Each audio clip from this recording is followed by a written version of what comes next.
All right, ladies and gentlemen, we are back after a long hiatus. This is episode 27 of Talking Crazy. My name is Tamal, like Jamala with a T. Got a man, A plus, Souls of Mischief, Hieroglyphics, our legendary co-host in the building. And this is our monthly build on, we try to make it a monthly build on mental health. And we started this a couple years ago. This is episode 27, and it's something that's important to us. And we just felt the need to be able to talk about mental health related topics in a very candid way. As just two friends. Let's see if you remember what the show is not. It's been a while. What the show is not is Yeah. us pretending to be the authority or experts on any of the topics that we're speaking about here. We just speak on our own experiences, and we try to share and learn from our experiences and share what we've been through. We're not trying to tell anybody what to do. We're not trying to diagnose anyone. We're not claiming to be the masters of psychology. We're just trying to build on something that has had a stigma in the hip hop community, as well as American minority community, all across different minorities, and trying to break the stigma involved with mental health and mental health awareness. And that's what it is. Absolutely. And as we always try to say, take what you want and leave the rest. Hopefully you can get one thing in this hour that's helpful. If not, that's okay as well. But we're here to learn, like A plus said. So it's about growing and learning, and just being candid, just having the conversations that people typically don't have. Is especially not publicly. So bet. So it's been a while. Our Yes. last show was actually in January. Um, Dang, man, it's been a yeah, been a yeah. minute. It's been our last show was in January, and so what we're gonna do is you've been on tour, you've been on the road and stuff. So what we're gonna do, we're gonna just kind of just catch up a little bit about jump around, talk about some few different things. Really talk about the tour and a few things as far as how you managed on that, and we'll talk about upcoming album. So just kind of get current with some things. So that's how we're gonna rock. Oh, by the way, though, everybody, this is a structured build. Even though we're kind of catching up, so just kind of flow with what we're doing here. You know what I'm saying, and kind of read the room. But we welcome comments and everything, and we'll be pulling some up, and let's get it going. So, yo, you were on tour. You're always on tour, but you were on tour for a minute, and you hopefully you caught up on some rest. But here's my thing, and this is kind of an aside. It's not necessarily mental health, but I've always wanted to ask this question, and I wanted to ask it after you guys did the '93 till 30th anniversary joint a couple years ago. Just like 2 years or 3 years ago. That's crazy. Um, Time flies, brother. yo, all right. So this isn't necessarily mental health, but it's mental. How how do you go through an entire tour, especially one like the '93 till joint?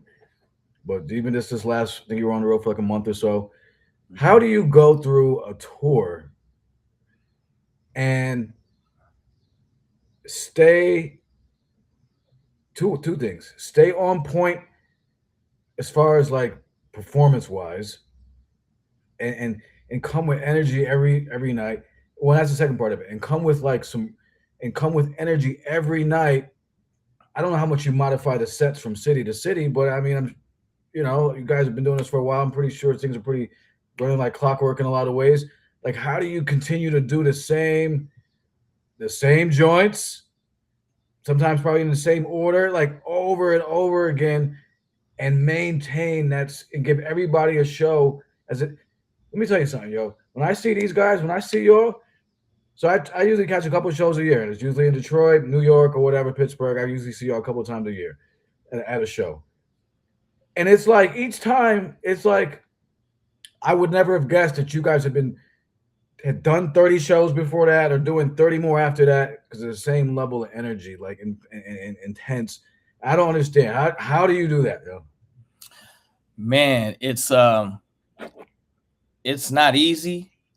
It definitely is work, but I guess the core of it is that getting past the way that we get past the difficulty of it all is by being super grateful to be able to do it.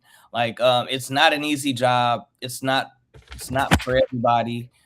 There's a lot of people who are extremely talented who get into the industry and then they go do touring and they're like, oh, I'm out of here. I don't want to do this. This is horrible. Mm. I know people that have been successful in the industry that just don't like touring at all and try to do as much as they can to make money without touring, to not have to tour, and don't go out except for big amounts, or they want to get something special or something, Really? I mean, that makes sense. I mean, there are artists I know that you never really hear about them touring, and I guess that's the reason why. there's plenty of artists that are like, this is the worst part of the whole thing is it's not the being around the fans and it's not getting that love. It's the strenuous and arduous nature of the actual job, the physical strain, the mental strain. It's not for the faint of heart. I tell people all the time, the fun part is making the music, and the fun part is people liking it. Touring is very, very difficult. But again, back to what I was originally saying, the way I get through all of it is like it's the kind of thing to where no matter how hard it is, what do I complain about my dream job? If it's really the job I enjoy doing and what I love doing, it's hard to even call it work, even though it's very, very difficult. And I'm just speaking for myself, right? You asked me how I get through it. But there's a lot of factors that go into it. You have to have discipline, you have to have structure, balance, routine. It takes all of these things to navigate touring successfully without burnout and without having adverse effects on your mental and physical health. And to the degree at which these are implemented will judge how well you fare in managing your energy, both mental and physical. It takes a lot though. I prepare. I prepare physically and mentally, and as far as organization, I prepare to leave. Um, and I prepare to be out and do things a certain way while I'm out. You have to find ways to make the in between time useful, so you're not just only resting and I'm only speaking for myself. Like, I sleep at night after the show, so I'm not sleeping all the way in the van. Or if I really need it, I can sleep in the van or the bus or whatever we're in, Sprinter. Um, but I try to use that time when I'm just sitting for 5-6 hours doing something constructive. Um, when back in the day, like when I used to party a lot, like I would spend a lot of that travel time sleeping. But that's not where I'm at. So I sleep after the show. I'm routined out, bro. At this point in my life, I'm routined out, and that's how I manage my energy. That's how come I have a high peak amount of energy every night at the show, because I manage my energy. I get my rest. I have a whole vitamin and health regimen that I follow. I bring a whole bag of vitamins and tinctures and minerals and all kinds of different stuff. That's a whole different thing. Hey, Naima. I'm not supposed to say nothing, but that's like a family member. You can speak. I mean, you can. Nah, they don't like to get outed like that. It's half your. Oh, you're not supposed to. Oh, because of that shit. Yeah. Okay. Yeah, that's my one of my favorite people on earth. Probably my favorite. Tied with my son. But anyway, it's worth a shout out then. Yeah, absolutely. But yeah, so I'm extremely organized when I go on the road. I have a routine for when I get out, when I get to the hotel after the show, to when I set my alarms before I go to sleep, to when I wake up and eat my breakfast, and what I'm never late. I'm never late. When I'm late on the road to anything, people think there's something wrong. Like I think I've been legit late twice since COVID ended. I think like probably twice. One time was because it doesn't even matter. Like twice in 5 years, it's like that's like me. When I get late, people think something's wrong with me. So I have schedules and I have routines, and all of this is so I can I approach it from a holistic point of view. Like all of these small things are gonna bring about the good result overall, which is me being giving peak performance and having good physical and mental health at the end of the day. And most importantly, I'm there to make sure the people that pay us to be there leave 100% satisfied. Like that's the job. The job is for to have supporters and to have fans. It's crazy. Like to take that for granted, you gotta suck. You just gotta be. You just gotta suck as a person if you have true supporters and followers who will pay to go see you, and you don't think that they're the special ones. You think you're the special one instead of them being special for you. You know, and that's how I approach it. And I want everybody. I'm a fan. I come from the crowd. I say this on stage. I come from the crowd. I was the dude in the front row growing up. I was the kid that was trying to get backstage to meet my heroes. Like I dreamed this into existence. So when I get on stage and I am able to do it, which is like a 1 in a billion type thing, you know, not many people even get to do this, much less do it in the anomalous nature in which we do it, having been doing this for over 33 years. That's crazy in itself. So I get up there and I respect the audience and I give them my all, and everything around that performance is me preparing myself to be at my best, and to when I'm done doing it, still be at my best and not be less of a less have less mental health or less physical health at the end of it. And it's intricate. It takes a lot of things, but like it's involved. It's involved, but I'll do it every night, bro. I will do it. Yeah, I love it. You know, it's not for everybody, but it's for me for sure. Wow, that's crazy, yo. Like, so there's two things that stood out for me. One was your emphasis a couple of times on routines.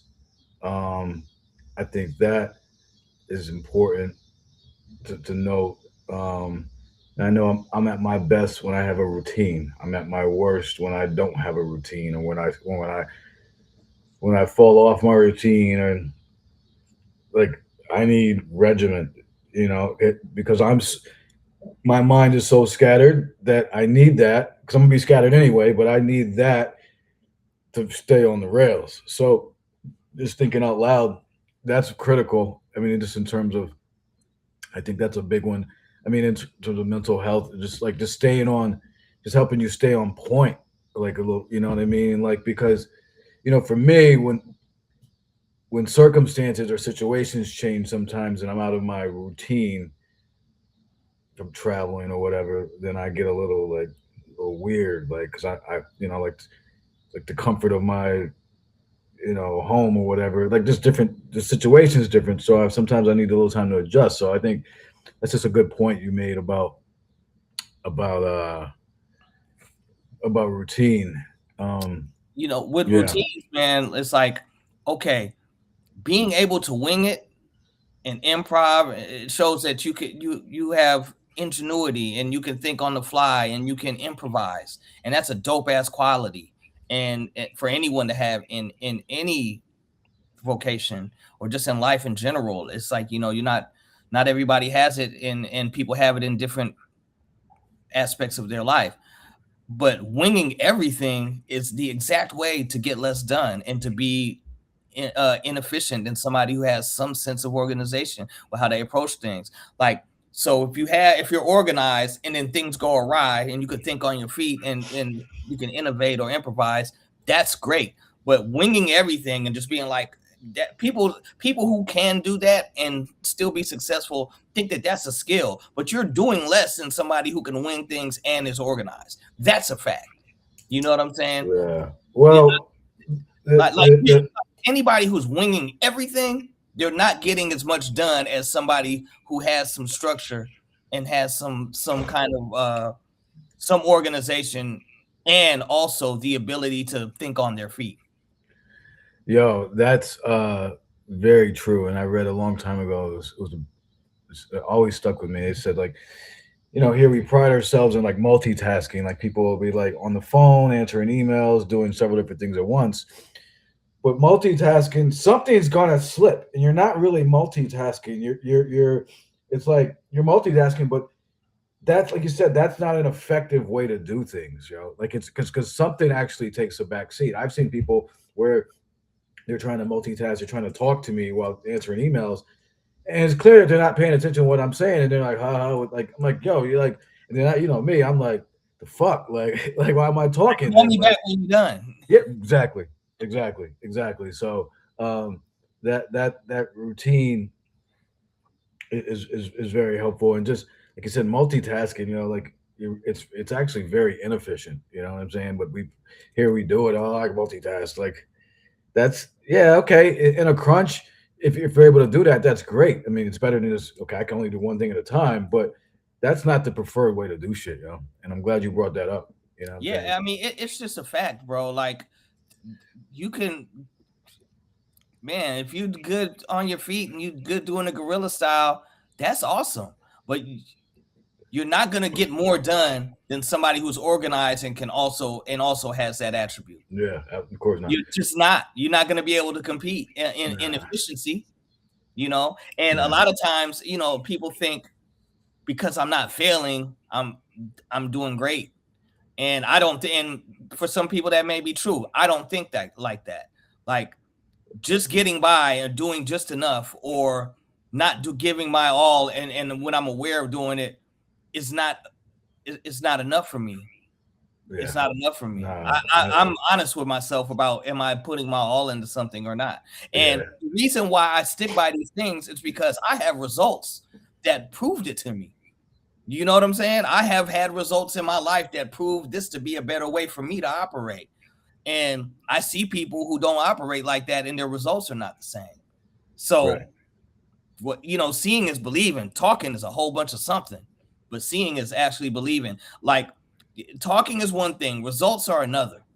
Yeah, You yeah. can Because I mean, talk and the you can't result. argue with those. You can't argue. You can argue with somebody talking all day. You can't argue with results. It's like here it is. You can't. Like You that's just why. can't. You Yeah, know. yeah. That's why I love saving emails. You know what I'm saying? Of like shit I did, like oh word, here you go. So Yep. now it's like Correct. so one thing that came up out of this earlier though, I did want to touch on while we're here. I thought it was pretty powerful. Again, we're just jumping around. I thought it was pretty powerful that you have such an appreciation and gratitude for your fans and for what you're able to do. And I think I just really, really appreciate that perspective. I wish more artists had it, bigger artists, independent artists, a lot of artists, because you said something really powerful. Like I like to take a step back sometimes and look at a situation because like kind of like almost like looking at it as a movie.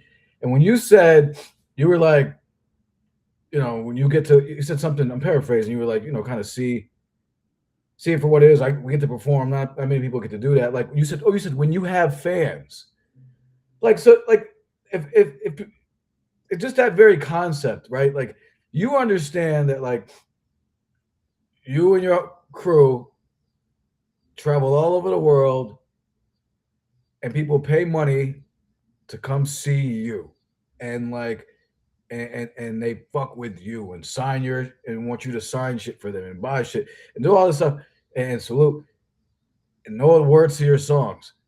And when you put that and so like sometimes artists don't put that in perspective. Like you put that in perspective, you're like, wait, this is pretty fucking dope. Like this is crazy.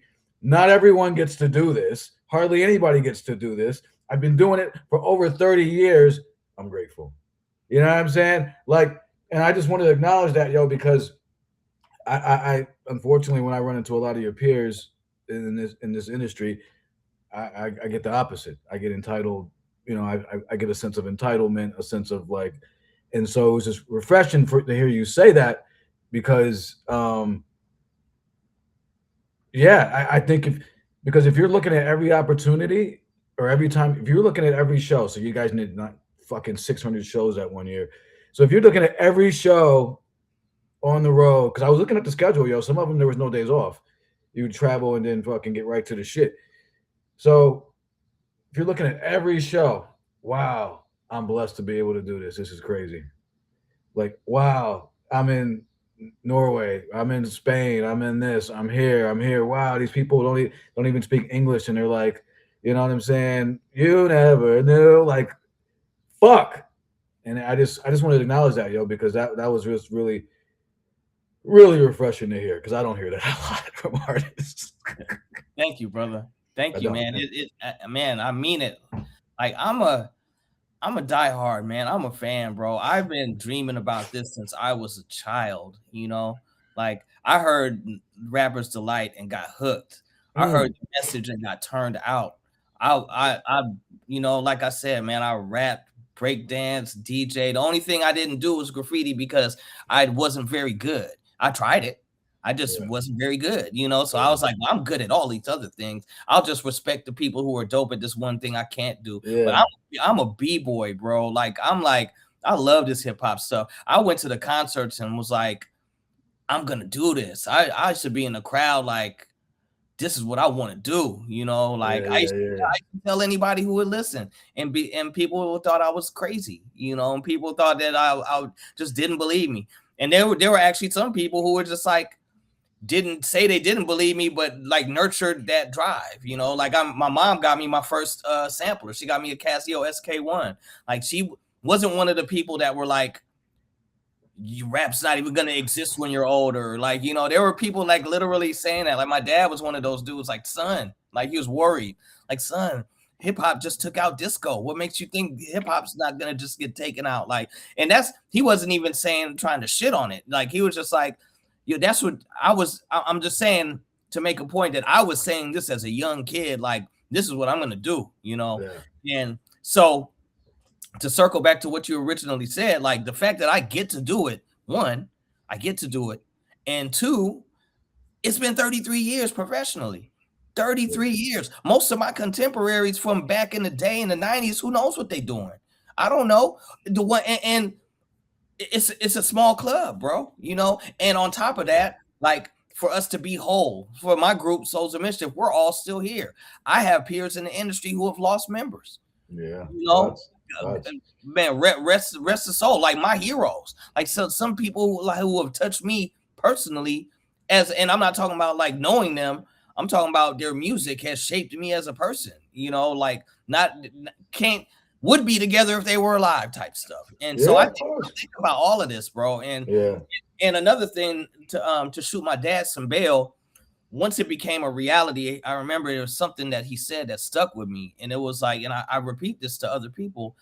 Um, I've said it many times over the years. I've said it to other rappers that I meet coming up. I've said it in interviews. It's like my dad said, like the way to keep grounded about this whole thing is remember these two things and keep these forefront in your mind. One, it could have never happened, and two, it could end tomorrow.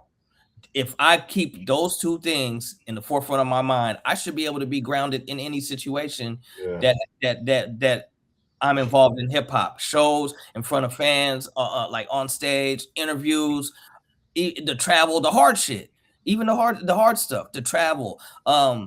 Like the year that we did the 30-year anniversary, we did like 130 shows that year. That's the most tired I've ever been in my entire life. As a matter of fact, when the tour was over, the Souls all agreed we can never do that again.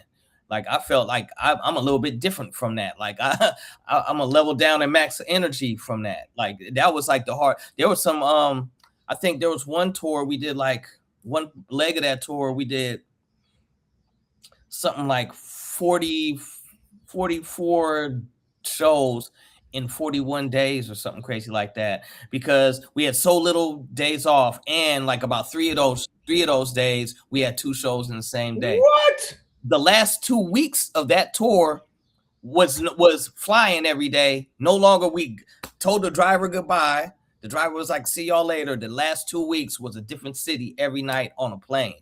And when I got home, and I mean, this is the parts of Europe to where you can't drive to, you have to fly. So we did all the driving parts.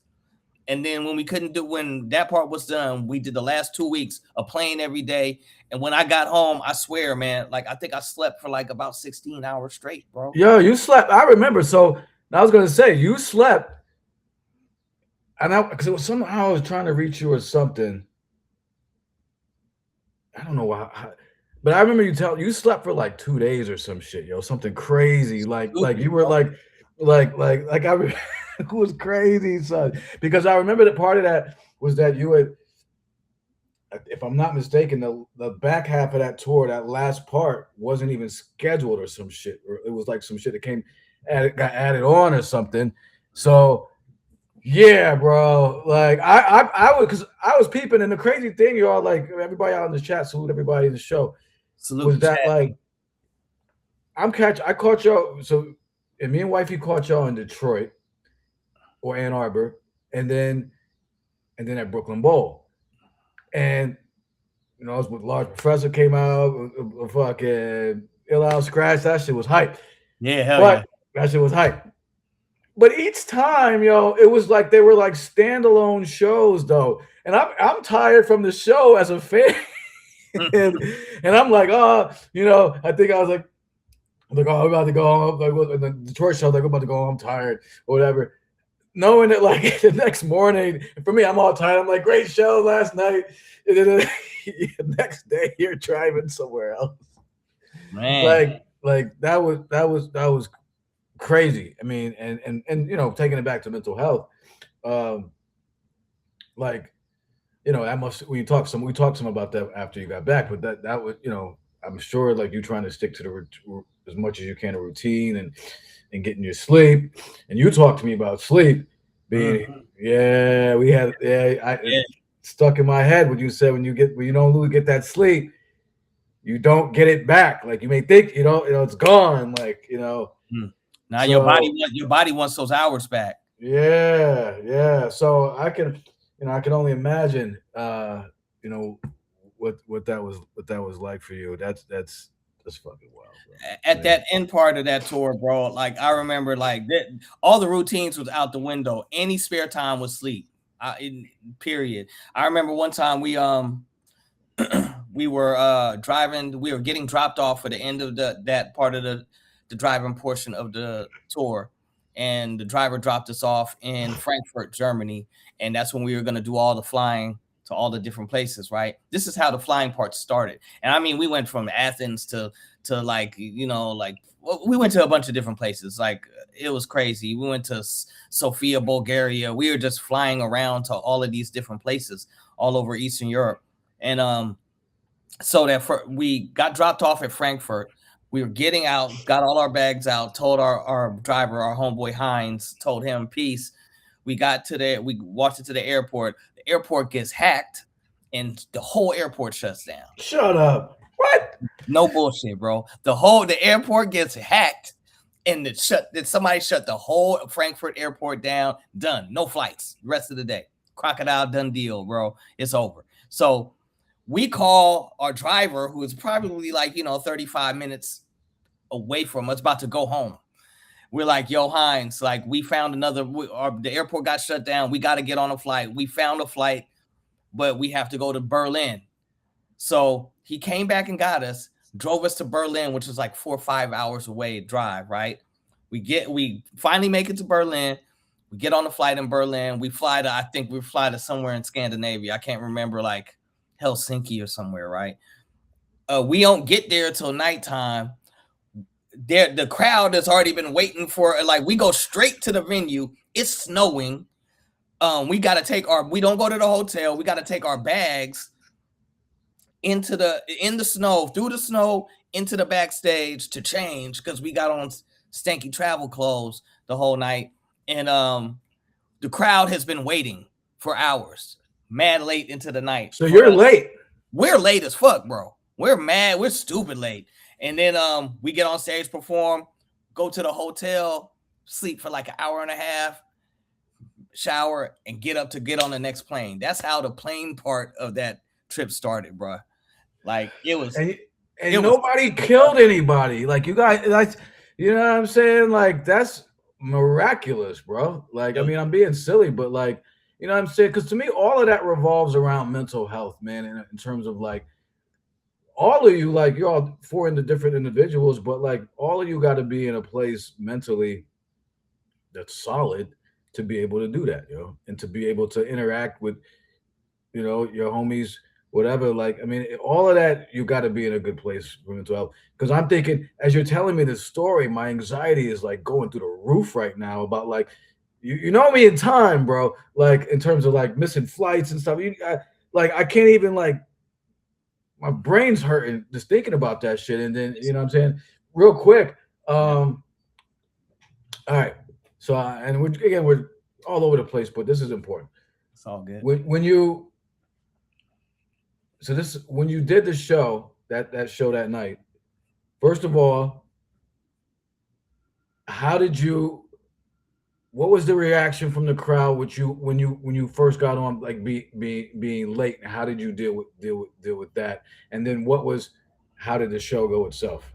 Oh man, when we know we're late and they've been waiting and they were waiting for like a long time. All the openers had been off for a long time and they were still there. So we know we got to hit the stage running. Look, man, it doesn't matter how tired we are. We got to hit the stage like we know they've been waiting. Like, and this is how I play my brain. I hit the stage like who I want to see if I've been waiting. That's how I hit the stage. And I'm a hardcore hip hop fan from the late 70s till now. I hit the stage like what would make me feel better as a fan if I've been Who, waiting. who is it? Who is it? Like who comes to mind for you?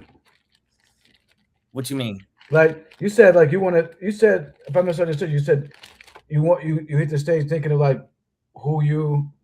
Not like if I was waiting for somebody, I hit the stage like what I would want to see out of the person. Oh, okay, yeah. I got you. I thought you meant you hit it like a certain artist. That's what I Yeah, was saying. nah, I Yeah, get that. yeah. No, I Like, got you. like if I'm gonna pick an artist, I'm gonna say LL Cool J. You ever Real seen him talk. hit the stage? I've seen him. Yeah, Yeah, that bro got energy. You know what I'm yeah. saying? You know, like So again, yo, this is like some critical shit, man. Because like, and I asked you that question deliberately because like I've just seen other artists show up mad late and not be the least bit apologetic. Shit happens, right? But like, and then give like a 10-minute show. I mean, not like 15, 20-minute show. Like, and yo, we out. Like, I'm sorry I got here midnight, but yo, here's two joints, to the popular singles. We goes. man, that And couldn't be me. That couldn't be me, man. Like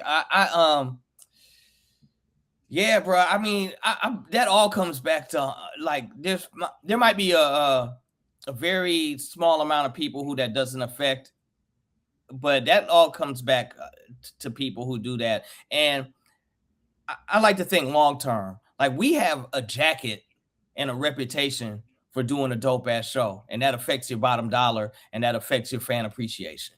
You know, and somewhere down the line, like I've seen big ass artists that had platinum records that like barely like that used to do that kind of shit back in the day, and now they out in Europe trying to do the Europe tour because like people ain't coming out to see them in the United States, and they all on the Europe shores on them stages now when the money's a lot lower and they not making millions of dollars like they used to. I've seen it, bro.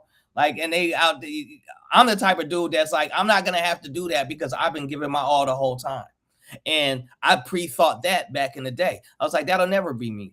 No fan is ever gonna be able to say I mailed it in ever. I don't never mail it in. If that's the whole thing. If you don't never do something, nobody will ever expect that from you. If you never a dickhead to people for no reason, after 20 years, people gonna be like, that's a cool motherfucker. right. You know what I'm saying? If you've been a dickhead to somebody for 20 years, people gonna be surprised when you cool in 20. And it's Yeah, and look, I believe in redemption, and I believe that there's no wrong time to get on the right side of your spirit. You know, there's whether you late or whatever. But me, I like to think long range, bro. I'm seeing far ahead. I'm like, bro, like how do I want to be known? How do I want to be remembered? How do I want to be recognized? You right, know what I'm saying? And right. that's how I conduct myself. That's how I've been conducting myself in hip hop. So like Yeah, now, 30 odd years later, people be like, bruh, it's cool. Every time I met him, he been cool. Not like I met him, he wasn't so cool before, but he's cool now. Like that, you'll never have to say that about me. You know what I'm yeah. saying? No, never. And that's not for me, that's not about other people, because people could do whatever they want. And that because like what they eat don't make me shit, bro. You feel me? Like I'm alone in the bathroom, and they should be too. You know what I'm saying? But when it comes to me, I have ideas about how I want to be perceived career wise. Right. You know, Right. Well, there's a sense of pride there that I'm hearing in terms of pride in your work and pride in just taking pride in who you. I was socialized by a good woman, and I had a father with integrity.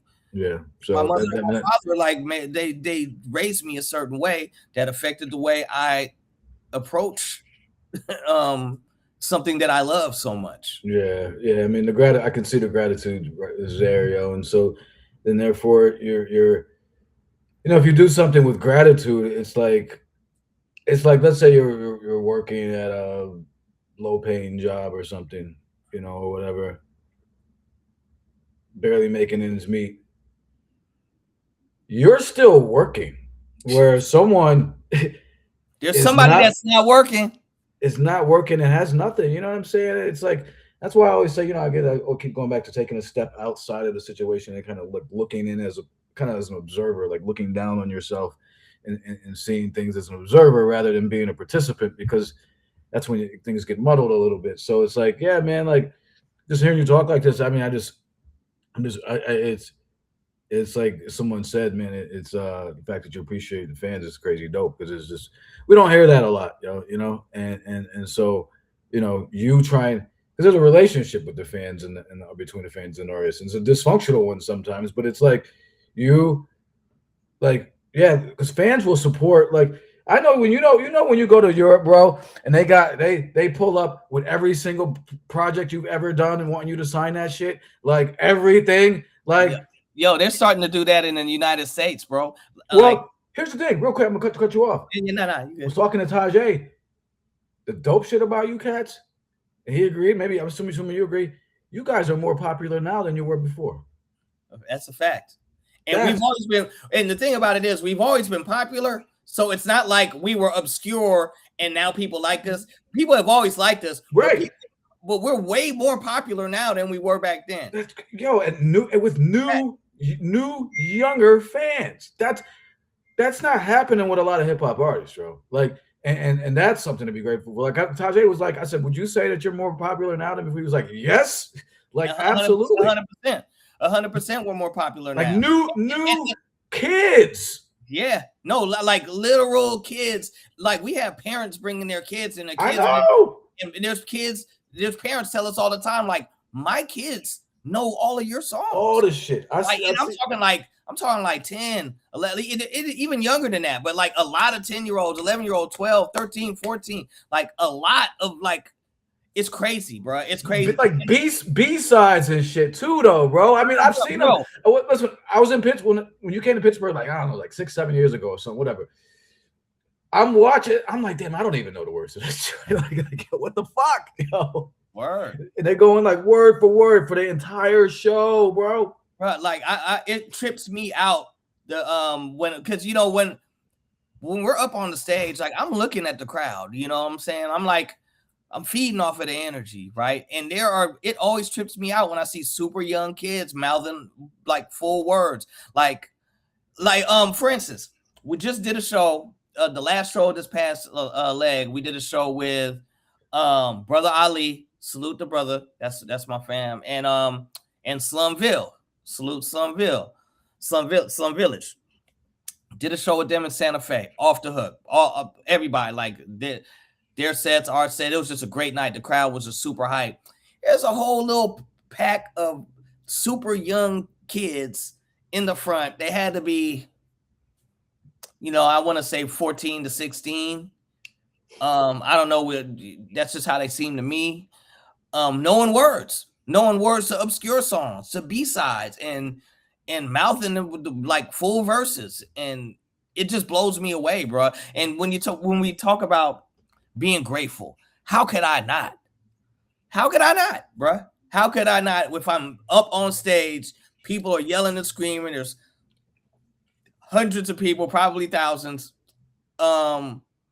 And there's young kids in the front who know all the words. Dude, I took a picture with like about, I want to say like 8 super young boys and girls, like they gotta be like 14 and 15. I'm just walking trying to sneak and grab my food outside of the backstage area. They're like, hey, wait, can we take a picture with you guys? And they're all like, I'm talking about like these kids gotta be like, I swear, like 14, 15, 16 at the most, bro. And it's a mix of them. Like it's about 10 of them. It's girls and boys, and they're all like in their in teenage mode, like how I was when I was that age.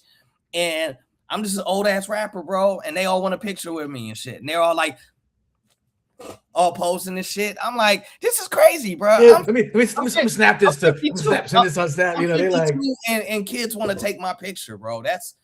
How could I not be grateful, bro? yeah, Like, you totally like transcended the whole situation, like because a lot of your contemporaries, like their fan base is our age, and that's cool, but it's just our age. You know what yeah, I'm saying? Like when like as far as like what a lot of young kids are listening to now is different stuff, and a lot of them don't even want anything to do with the older music. So the fact that like you guys are kind of like, I won't even say reinvented yourself because you're doing the same thing. You're just rocking shows and being who you are, but it's like it's not like you came with a new gimmick or anything like that. But it's like that, I feel like the first of all, the quality of the music, and then the authenticity of who you guys are, and I just think it's dope, yo. It's really dope. it's crazy, man. Um, Oh, one quick, another thing too. Like, so I don't know how much we did when we saw you in Pittsburgh, but this last run, we ended up performing like 3 of the songs, regularly performing 3 of the songs off the new EP. And it got to the point to where like, so we started doing one song as an encore. I don't think we did it yet when we were in Pittsburgh, but we started doing this song with Fonte singing the hook, the song called Up with the Sun. We started doing that as an encore. And it got to the point to where we did that song. We have another song called Road Running. I think you were there when we did that one. It has Jay Worthy on the hook, but we say the hook because clearly he's not there.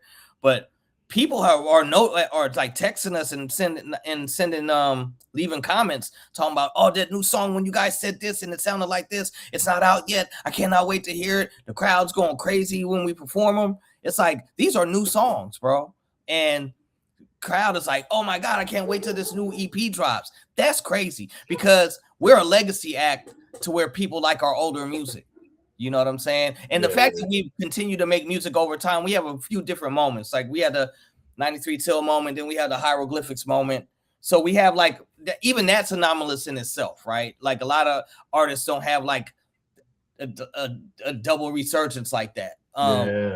But like now the young cats and even the older cats are like into the new stuff. Like there's a comment right here. Somebody's like rocking with the new Hiero album. Like it's just a trip, bro. Like we're kind of anomalous in how we've been received in hip hop. It's kind of like we're one of one, and how could I not be grateful, bro? So this goes back to what you said earlier. Like, how do I do all of the hard stuff? And it's extremely difficult, bro, but I'll do it every day, bro. Yeah. I will do it every day. I don't care how hard it is. Like, I remember my girl came out on a couple of shows on the tour a few years back. We had two back-to-back sold-out shows in Vancouver.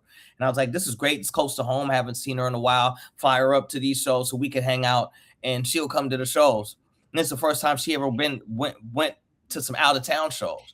And she saw the regimen of the 2 days of what we go through. This is 2 days in one city. And she was like, bro, like this, people don't understand how hard your job is. Like she's like, I knew it was rough, but I didn't know until I was right there and seeing what your schedule is like every single day. And then she was like, I have not like I didn't respect it before, but I have a newfound respect for what you guys do, like from seeing it on the inside. People have no idea, man. People have it's not. I know people who have been like who are really dope and had a promising future and were like, I'm good after going on tour. For real. Yeah. One dude who stands out for me is my brother Encore. This dude named Encore. I think he was on Hiero put him out. He's really dope MC, bro. Like check him out, Encore. He's from South Bay. Like I think he was from San Jose, Milpitas area. He was really dope. Hiero put out his album. We brought him on tour with us. I think he was on the tour with like, it was a wild tour. I think Far Side, Souls of Mischief, Planet Asia, Rasco. Like, it was a really dope tour, like tour buses. It was crazy. But he got off the tour and was like, "Nah, I'm good. Like, this ain't for me." He went and got into tech. I made a killing, but he was like a really good rapper, bro. So like, and he's just one of the stories. It's like, it ain't for everybody, bro. It's very difficult, I think that does take a level, but I mean, salute to him for having that level of maturity and honesty with himself to just to know that, though. You know what I'm saying? And switch gears and just be like, all right, well, next. Yo, I can't believe it's almost only got 12 minutes left, but one question I had for you was, for this particular tour, this last one, what stood out for you as like the most challenging thing for your mental health? Was it something consistent happening over and over again? Was it just one particular day or something, situation, blown tire or whatever? Like, what was the most challenging situation for you, and how did you manage through that? The most challenging thing for me is dealing with lack of punctuality, because it's a bunch of us, and punctuality is to me it's a key to success. It's one of the things that allow people to be their best and get the best results. And when it's been a career of waiting for certain types, you know what I'm saying? It's like, sometimes I literally, me and one of the other members have been like, we probably have waited for months in 30 something years, probably have literally spent months waiting. You know what I'm saying? And I'm not trying to even be no way, but I'm just speaking pure facts. That's family, though, of course, man. I mean, it's four different brothers. So that's like the hardest thing to deal with. And what happens is, like, so if you late, and also you're one of the people that don't do other things, like you don't go to sound check, or you know what I'm saying, but the people who, so you get time to rest at the hotel, but when we're late getting there, then the people who did have a little bit of time at the hotel, they have to go somewhere else, or the driver, most importantly, who that cuts into his time of rest. And I just look at it like, if you consciously know that punctuality is going to help somebody else do their job better, or lack thereof is going to make the job harder for somebody else, when you're dealing in a group construct, self-awareness and consideration would lend itself to that understanding that, like, it's not just me fucking off. Like, how do you not have the self-awareness to know that you're fucking off somebody else's ability to do their job right when you don't have to do what they're doing? You know what I'm saying? And that's the thing that bugs me the most on this last tour, and probably on every tour, because it's like, come on, man. But I'm just being honest. I get over it because I have to get over it, because what's the sense in harping on it once it's done? So how do you, I mean, so, but that's the certain thing, yo. So maybe I'm listening to you for advice from me. I mean, because, how do you, I start steaming like somebody's like a minute late, though. Like, you know what I'm saying? So if you, and it's just, my brain just starts firing off all types of smoke. But like, how do you over 30 years, or just even on this tour, how do you get through that, yo? Because I'm telling you, I want to know, because if you're as time conscious as me, and because what you're describing happens to me almost every day, and I be ready to like fucking just let them off on people, and I don't want to do that. So I used to do that. So how do you get through? Especially, so there's two parts. There's actually dealing with the late situation, like dealing with it and in the moment, and then the residual, or just being upset about it. Like, how do you handle all that? Well, the dealing with that, those are both real things. The dealing with it, it is what it is. So I have to deal with the reality of the situation. That's one thing, and I can compartmentalize that. I'll do my job. What I do out on the other side is I just manage my emotions so I don't develop resentment. It's, to me, it's very disrespectful, whether people are intending to be disrespectful or not. And you can't make people respect your own time if they don't respect your time, if they don't respect theirs. So it just kind of like I just deal with it, and I just understand that that's just how some people are. You know what I'm saying? And what it weighs up against is like, is it enough for me to not want to do this anymore? And the answer is always no. And if it ever gets, and if it ever really gets, I mean, it gets brought up all the time. You know what I'm saying? And it's something that gets managed all the time. Like, you know, it's even more than that. I'm like, I'm not gonna get into it. Like, there are ways to manage it to like help coax people into being more on time, like without being, because I would be more of like, what the fuck, bruh? Fucking late every night. You know what I'm saying? That's something I would have said years ago. But that doesn't get better results. And so I just try to find ways to say the same thing over and over again and just deal with it. I just deal with it. And I really enjoy the time when I'm not around that. When I don't have to deal with it, I'm hella happy I don't. And it's something I'm mentally prepared for when I know I'm going to be around it. Because once again, it's like, it's, I mean, don't let me get independently wealthy. I might just not turn up to some shit. You know what I'm saying? Don't let me hit the lotto. I might just not go to some shit. But right now, none of that lateness is enough for me to not want to do this and not make my own living. You know what I'm saying? Who's to say, bro? If somebody just handed me 10 mil right now, I'd pick and choose which ones I went to because I ain't got to deal with that shit. But at this point, I'm just like, I look at it as like it's a life challenge for me.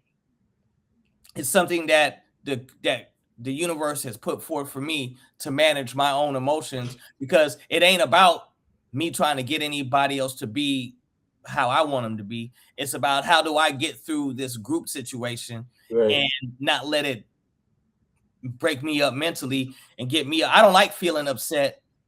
I don't like that feeling. And like, it's natural, right, to get upset about shit. But let me say, I don't like staying there, because getting upset is natural. Now, what I do with that, is it going to be constructive or non-constructive? Is it going to help or not help the situation? If it's not going to help the situation, and it's just like, I want you to know how I feel about that shit, there's a way I could say that from a non-upset place that's probably going to have a better impact than if I was just like, says what I really want to fucking say. You know what I'm saying? Right, so it's a challenge for me to be a better person, is how I approach it. Because it's not what I would normally do in life is remove myself. But this is not a situation where I'm willing to remove myself from. So how do I deal with it if I'm going to remain, if I choose to remain, and with understanding the prospect that behavior is probably not going to change. You know what I mean? So it becomes like, I at the end of the tour, I'm a better person because I work on that. I work on it. And that's my whole aim anyway, to be the best person I could be while I'm out there and be a better person every day, regardless of what I deal with. So anybody, whether it's on tour or outside of tour, you know what I mean? Right. The things that, one thing I've learned, it seems like I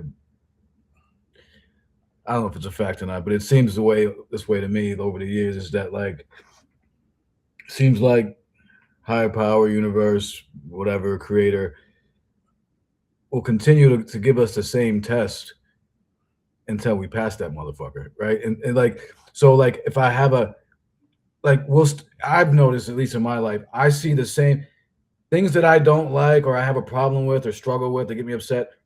Those things crop up in so many different ciphers and different arenas of my life, like the weirdest things. And I'm like, oh, okay, I get it now. And it's like, and then like when I move past, a few times I'm able to move past something, and wow, it's magically, I don't really see it as much anymore. You know what I'm saying? So that's, just to piggyback off your point there.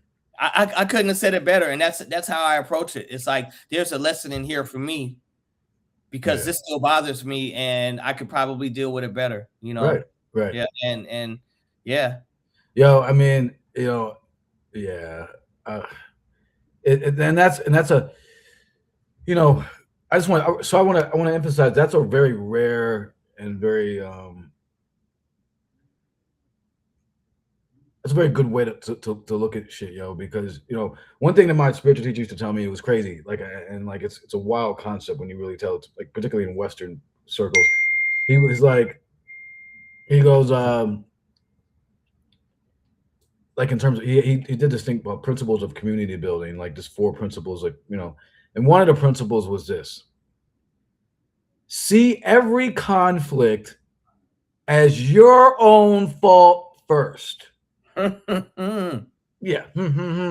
And and it's just the very thought of that, right? Like every conflict is, well, I must have done something that bothered them, or it might, and like, and the thing is, and it's not about some false like fake shit. It's about this, like, where can we improve, right? How? Because what could I have done better, right? Taking the responsibility, putting it on ourselves, and saying, what could I have done better? Maybe this person did fuck me over.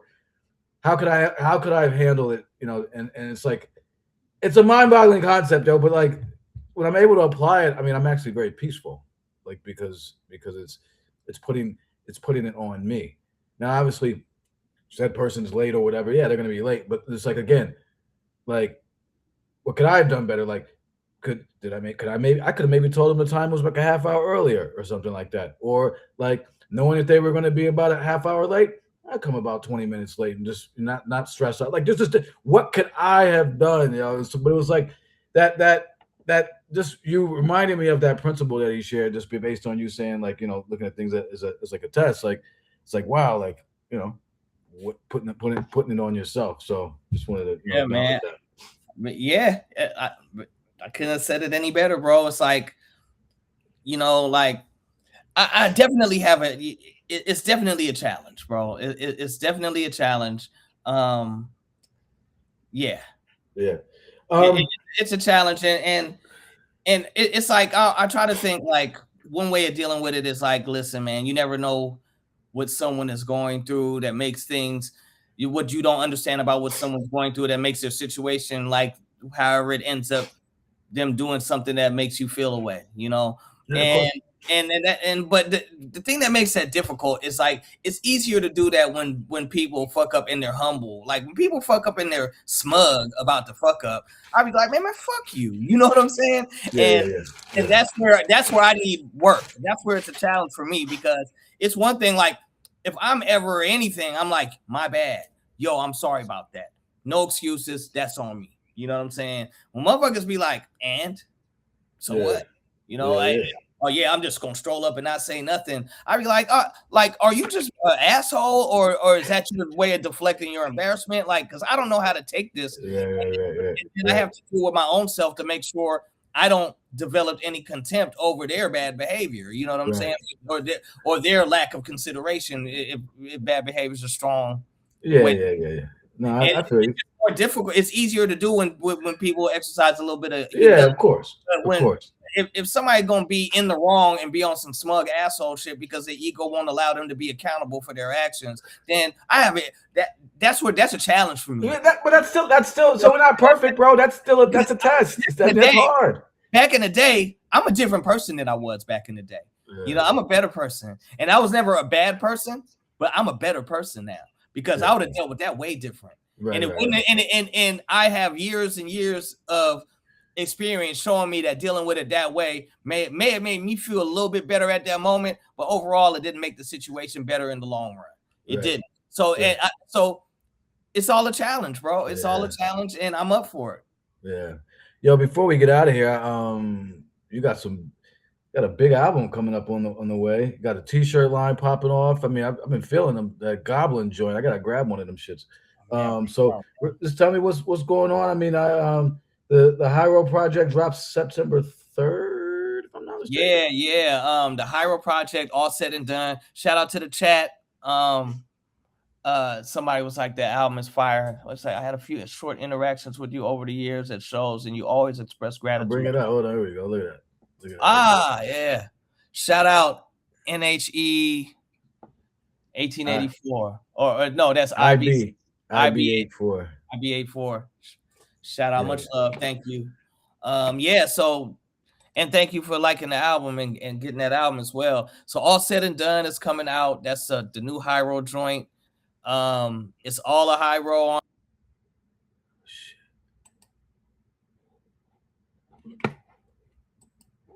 Hiero shining on there, and that's coming out September 3rd. I'm really excited about that album.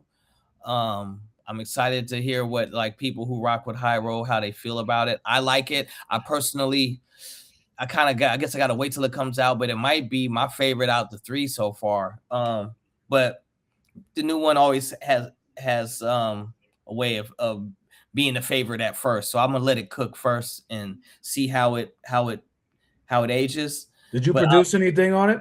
on all said and done, yeah, I did a lot on there. It's like me and Domino did the lion's share of the production on there. Okay. Okay. Um, Dope. Dope. Dope. um, Dope. but Can't yeah, wait. and then the Souls EP Clean Getaway, it was supposed to come out September 25th. It got pushed to October 11th. But yeah, that's only like a week or two, like a couple weeks. That might be good spacing though. I mean, that might not be too bad. You know what I'm saying? And I'm finishing up my solo album. I'm probably like I got like, I probably got like three more songs to write and Okay. five songs to lay. But I've got like about like 9 songs done already, and I'm happy about that album too. I want to throw a title out there, but it's tentative, so and it's early. So yeah, but I got the Hiero A Plus t-shirt store, the www.hieroaplus.com. I'm just trying new stuff, and I'm still trading on the side. I've kind of cooled off on the trading a little bit because of the market is super volatile because of the extreme amount of market manipulation being done by people in power. It's ridiculous. Wow. But yeah, man, I'm just I'm a family dude. But as far as the music's concerned, I'm excited about the Hiero album. I'm excited about the Souls joint. Hiero Days coming up. I'm excited about that. Right. You got 3 Hiero days, kind of like really. I mean, LA, Canada, San Yeah. Fran. Yeah. So Yeah, excited about those. I'm really excited about this Halloween show we have at Red Rocks. oh yeah. It's gonna be dope. It's like I think it's like Cypress Hill, Red and Meth, De La Soul, us, maybe I think Far Side might be there. That sounds fun. It's stupid, bro. At Red Rocks too. That's like my favorite venue. It's That like sounds that sounds one like of a the dopest blast. venues on earth. So yeah, I mean, I'm really grateful to be able to do what I do for a living. I'm glad that everybody's healthy, and I'm just generally like a happy person. Like, not to say I don't get irritated like as fuck all the time, because human beings are just irritating as shit. But I'm happy to be here, man, and I'm happy to be able to make music and still be received by not only our OG fans but also young heads as well. It's quite a ride, and I'm up for it, and I'm not nowhere near done. So yeah, I'm just Word. pushing. I'm learning more AI stuff, like as far as like agent building and cloud certification type stuff, and learning marketing and ad spend. And I'm just a sponge, bro, and I'm just enjoying taking in information and Yeah. and seeing how the world is changing and trying to adapt. Word. It makes perfect sense. And Del Domino project is in the works as well. Yeah, I now talked to him recently. it's done. It was done, but yeah, I talked. Yeah, so, Yeah. It's called Devil in the Details, and just D for Del and Domino, and yeah, TALES, I think. yeah. Yeah, I'm looking forward to that as well. I've been listening to that a lot over the time that it's been being made. That's gonna be dope. Yeah, we got him on in a few weeks. So Yeah, that'll man. be It's fun. it's a good time for the anti-ageism old heads hip hop. Oh, yeah. I mean, it was always a good time. I mean, I still feel like I'm fucking 17, 18 years old in my brain. Like, I don't, like, like, what? Like, you know what I'm saying? Like, I don't Man, want to hear that age shit. I I mean, love how I love how the heads, the older heads, are that making ageism look stupid. It's like it's not even a serious concept anymore, because like the OGs are, and not to say that there's not a lot of great young hip hop. That's not the point of this, right? The point is that the whole thing that the older you get, you get aged out of hip hop, is getting disproven. It's getting disproven, and I love it. Yeah, I mean, real quick before we go, the thing is though, Yeah. I'm good. the thing is that people don't understand is that we are the first generation of hip hop grandparents. Yeah. So our shit is different, yo. We came up different. So our being old is going to be different than being than the boomer generation. Yeah, we ain't like old fogies. We No, yeah, like what we old. wore is what we wore. Why would we go from wearing like whatever we wore to like The suspenders and shit. yeah, pants may be a little less baggy. That's the only thing that's really changed. My pants are look, but it's like, yo, I still love my. I got a closet full of kicks. I mean, I love my sneakers. I love my hats. I love my shit. So it's like, why are we gonna change it up, yo? This is who we are, man. Because we can't. We were tots when we were little pups. We came up in this shit. So we're just old niggas doing the same shit, yo. Like it's nah, you gotta dress old now all of a sudden. You gotta dress like an old motherfucker all of a sudden. That's crazy to me. Like so I'm supposed to get some suspenders and some slacks and some penny loafers. The white New Balance white New Balance dad shoes for cutting the grass, some Dockers. You know what I'm saying? Like I like, yo, come on, man. Like, but man, I like being like, but that hip hop in me, I like being fresh to death, bro. Shit is live, yo. I like going out being like, I don't feel like it's not like motherfuckers dressing out their age. We dressing how we been dressing. Exactly. Exactly. It's the same, you know, like, you know what I mean? Like on some real shit, fam. For me, my closet kind of looks the same as it did 20 something years ago. Like I rock how I rock, yo. Like all right, I need a hoodie, I need a vest. All right, like let's go. Like, you know what I'm saying? Throwing the hiking boots, whatever, boom, boom, boom. And that's how I'm comfortable, you know what I'm saying? And so I don't give a fuck, yo. Like you gotta tell me, like, what am I supposed to? Again, this is different, man. Like we came up hip hop, we got our own rules, bro, and like, and this is how you know that this is really a culture. It's not just wasn't just some bullshit because this is what we do. Like when you didn't say when you were like 12 years old, right? Did you go over to like your friend's house and be like, can Tajay come out and do hip hop today or whatever? Like it wasn't like, you know what I mean? Like for me, it was like my man was like, yo, I got some cans in the car. Let's go get up. All right, word. You know what I'm saying? So yeah, no doubt. Word. Yo, real quick. What's your schedule like? Because I'm gonna be on you about doing another show, doing our men's group and stuff. So, but I'm here for September, bro. You're here for September? I think I'll have one show in all of September, bro. All right, I'm gonna look at my calendar. You look at your calendar. And we're gonna try to connect for a September show, and you know, let's get it. And that other thing too. So yeah, maybe get the men's group popping too. Yeah. So maybe let's do the men's group. Just make sure we do that, and that'll be fun. So, but I'll hit you up. We'll talk. I gotta get ready to run. Yo, everybody, episode 27, talking crazy. A+, Souls of Mystery, Hieroglyphics. You know what I'm saying? It's been a minute, and thanks for rocking, bro. Glad we got to catch up. Much love, my good brother, and it was good to see you in the pit. Yeah, of course. That was fun, man. That was fun. It's always fun seeing y'all out live and stuff, rocking it. You know what I'm saying? Like, just it's always dope, yo. It's always good to see as much as I can. So yeah, you my dude, man. So yeah, so let's link up for September. You be good. I will get a clip of this up on the YouTube channel. All prior episodes of Talking Crazy are on the Carrying the Culture YouTube channel. This was kind of like a catch-up session because we hadn't done one in like 6 or 7 months. But we got specific topics and stuff that we chop it up about. So make sure you rock with us. This has been fun. Episode 27, Talking Crazy. Thank you, fam. I'll talk to you soon. Salute to everybody in the chat for rocking with us. Salute, chat. Much love, my brother. All right, family. Be good. Peace. Peace.